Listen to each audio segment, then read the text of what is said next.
All right, we have three sections left in this class, and I think we're ready, guys. I think we're ready to finally talk about the fundamental theorem of calculus. It only took us, what, 3.5 chapters, and we're finally here. We're finally ready to talk about the fundamental theorem of calculus. First, we need a tool to help us do that. We're going to use this tool called an area function. It says let f be continuous for t greater than or equal to a. The area function for f with a left endpoint a is given by a of x. So here's this area function. This is what we're talking about here. It is the definite integral from a to x of f of t dt, where x is greater than or equal to a. The area function gives the net area of the region bounded by the graph of f and the t-axis on a to x. And here just notice that the t-axis is replacing the x-axis. So for example, if I had a function that looked like this and I wanted to evaluate a of 4, that would look like the definite integral from a to 4 f of t dt. So I would just be evaluating this definite integral. A would be given to us already. So essentially we're just going to be evaluating definite integrals, which is something that we started to do a little bit of in the last section. So here's this example that I have. It's a graph of f as shown below. I have this area function. We have two area functions. We're just going to look at this one here. So our area function is the definite integral from 0 to x of f of t dt, and this is our function f of t. Let's see. We want to evaluate the following. So we want to use this idea of an area function to evaluate these definite integrals. So okay, a of 2. When we're talking about a of 2, again, just keeping in mind, and I'm actually going to rewrite it here, a of x is equal to the definite integral from 0 to x f of t dt. So when I say a of 2, that really means the definite integral from 0 to 2 f of t dt. So I'll look at this. Okay, I'm starting at 0, working my way over to 2. What is the net area bounded by my function and the x-axis? I see a green area of 8. It is above the x-axis, so that area function has a value of 8. If I wanted to look at a of 0, let me give myself some room just so that we aren't too confused. This is the definite integral from 0 to 0 f of t dt. This one's a little bit different here because, hey, my lower limit of integration is the same as my upper limit of integration. We said in the last section, hey, if your lower and upper limits of integration are the same, doesn't really matter what your function looks like, that definite integral will always be 0. If I wanted to look at a of 8, again, this is the definite integral from 0 to 8 f of t dt. So, okay, we're starting at 0. We're starting at 0 right here. Working our way over, here's 1, 2, 3, 4, 5, 6, 7, 8. We're working our way over to this point right here. So I want the net area of my function between those two t values. So here the area above the x-axis, first of all, or above the t-axis, first of all, would be 8. And then the areas of 5 and 11, those both fall below the x-axis. So 8 minus 5 minus 11. Let's see, 8 minus 5 would be negative 3 minus 11. I've got negative 14 for my definite integral that time. And then a of 5, let's just do that one down here. a of 5, that is the definite integral from 0 to 5 f of t dt.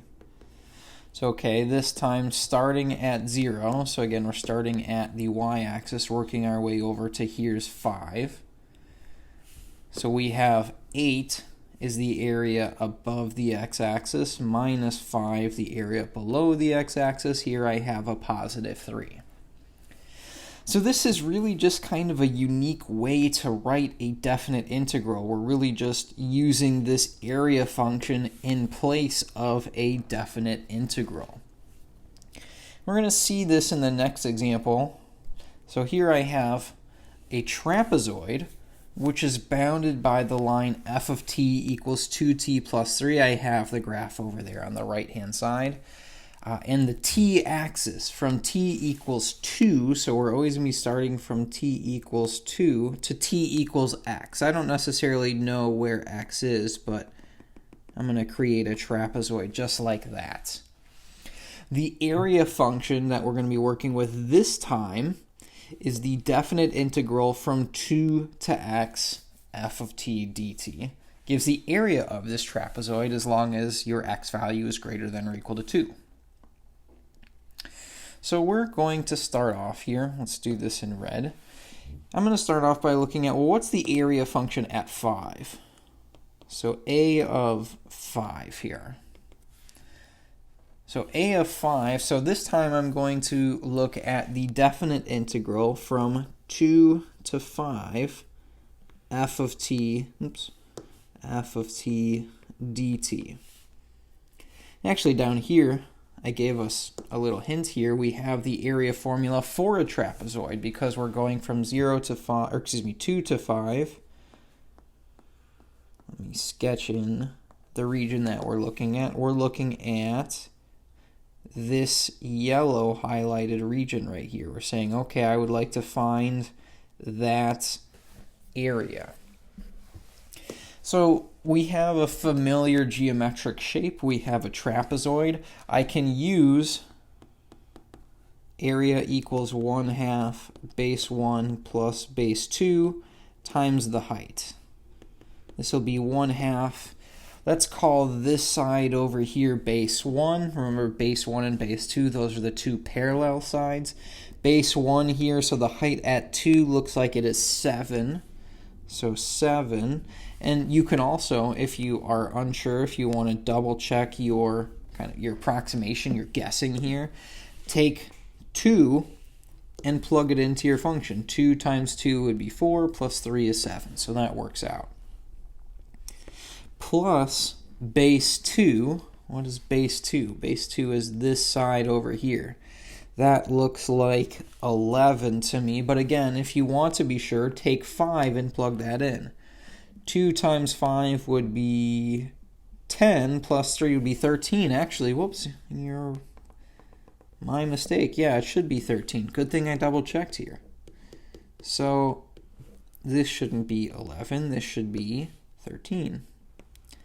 Times my height here. My height is how long, or the distance between the two parallel sides. The distance between 2 and 5, in this case, is 3. So I have 1/2 times 20 times 3. 1/2 times 20 would be 10, times 3 is 30. So this is the value of my area function. It is 30. So this is pretty similar to examples that we were looking at in the last section where we said, okay, we're just going to break it down into a familiar geometric shape. We're just using this new idea of an area function here. But what I want to do next is a little bit different. I want to actually find what is a of x. I want an explicit formula for a of x. So I'm going to try and write this actually without the use of a definite integral, because I know that a of x was defined as the definite integral from 2 to x f of t dt. But we said, okay, this area function, it's just a trapezoid. I should be able to write the area formula for a trapezoid. So let's see if we can do that. The area formula for a trapezoid, we said, is 1/2 base 1. So actually here, let's do this before we jump into that. Let's see if we can find out what is base 1, what is base 2, what is my height. So let's start with base 1. Let's call this left-hand side base 1. And that side is nice because it never changes. It's the same as the height of my function at 2. It's f of 2. So base 1, that's f of 2, which our function we said is 2t plus 3. So 2 times 2 plus 3. This is 4 plus 3 gives me 7. So base 1 is just 7. Base 2, on the other hand, this one's a little bit trickier because it depends on what x value we're working with. So here our x value in the last part, part A, that was 5. But maybe I say I want to evaluate this at, say, 6 or 3. It's not necessarily always going to be 5. But I can find the height of my function. I can find the height of my function by saying I'm just going to take that x value and plug it into my f of t. So f of x, I'm just going to plug x in for t. That's 2x plus 3. The height then, the height here is just the distance between my two bases. So that is this piece right here. Whoops. That's not what I wanted. Let me erase that. My height is this piece right here. So it's the distance between x and 2. So the height would just be x minus 2. So let's see if we can write the area formula for this trapezoid. So I know we're working with area equals 1/2 base 1 plus base 2 times the height.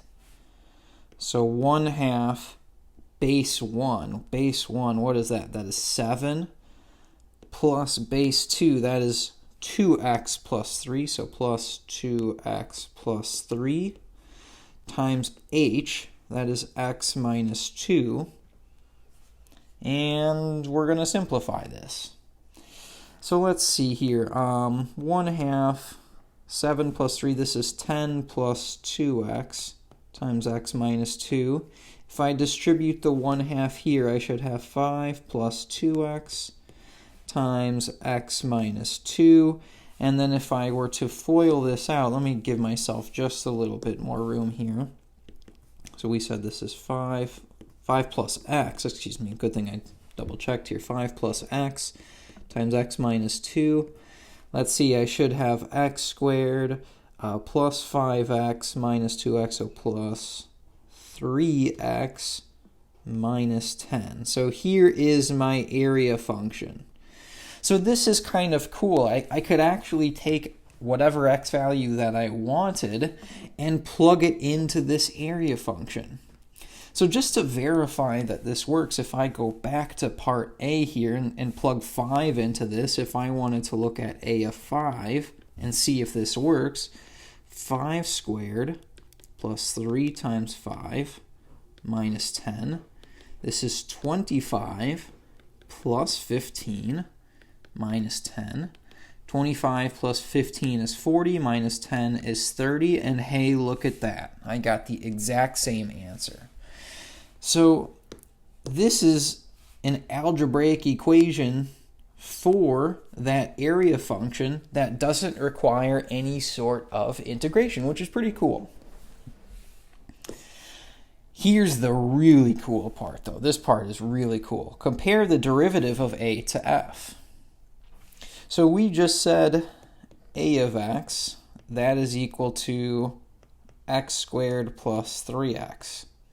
Well, we can find the derivative of that relatively easily. That's just a power rule. A prime is 2x plus 3. What was f? F of t, that was, oh my goodness, that was 2t plus 3.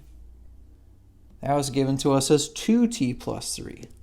2t, oh my, what? What's going on here?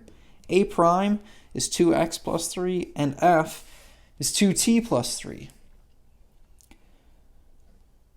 something's going on here. This seems pretty important. Well, this leads us to part 1 of the fundamental theorem of calculus. Yes, the fundamental theorem of calculus is so important. There's 2 parts to it. They couldn't fit it all in one theorem. So the fundamental theorem of calculus part 1 says if f is a continuous function on a to b, and we have some area function a equal the definite integral of a to x of f of t dt, so long as x is between a and b, as long as that area function is continuous on the closed interval a to b, and differentiable on the open interval a to b, then a prime, if I were to take a prime, that is the derivative of the area function, which that is the original f. I've just essentially just taken out f of t and swapped in an x, which means that the area function is an antiderivative of f. So this is really, really cool. This gives us this relationship between derivatives and integrals. It sort of cements this idea that we kind of had a hunch already if we go back to, well, I suppose we didn't. I'm thinking ahead. No. But this tells us the relationship between, definite integrals and derivatives.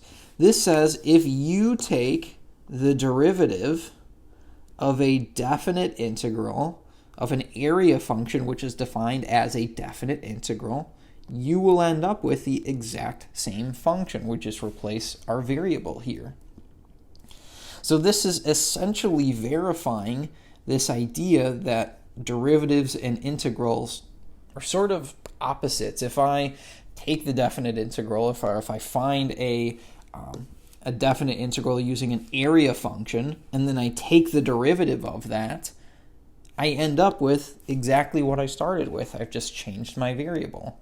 So this is a really, really important idea, and this is actually going to help us show part 2 of the fundamental theorem of calculus, which, oh boy, guys, you ain't seen nothing yet.